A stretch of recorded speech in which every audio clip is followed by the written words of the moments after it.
My name is Albert Camarillo. I'm Professor of History and the Leon Sloss Jr. Memorial Professor. Been here at Stanford for over 4 decades. Member of the Department of History and in collaboration with the Center for Comparative Studies in Race and Ethnicity. Well, this is a benchmark year for the Hispanic voting population and eligible voters. So for example, between 2012 and 2016, you have 3.2 million more eligible US-born Hispanic voters. Then you add to that another 1.2 million people who've become citizens since the last general election.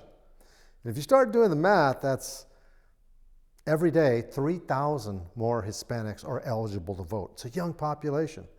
800,000 plus of native-born, right, eligible voters in the last 4 years, each year. And then you add the new immigrants that are naturalizing, it's a mushrooming population.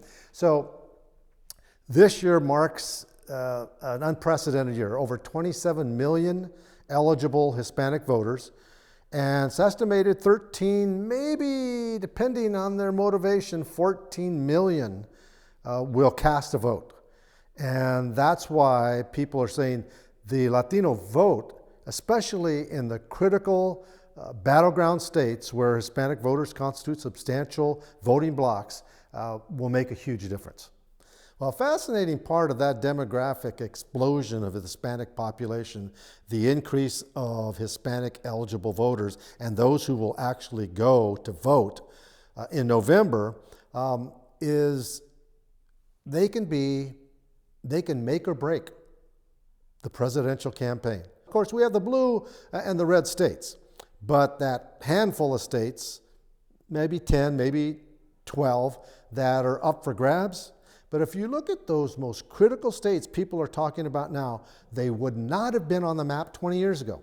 Colorado, Arizona. I mean, Arizona, no one would have thought. The demographics of that state and its eligible voters has shifted. Latinos, Hispanics contributing significantly to that. Florida, another hugely important battleground state. Trump and Clinton are going to be vying for the vote in general, but they're both going to go after the Latino vote because whichever way that Latino vote goes in a state like Florida will determine who wins that state. So those battleground states and some, again, that we would have not have thought. North Carolina and Hispanic population, it's a factor now.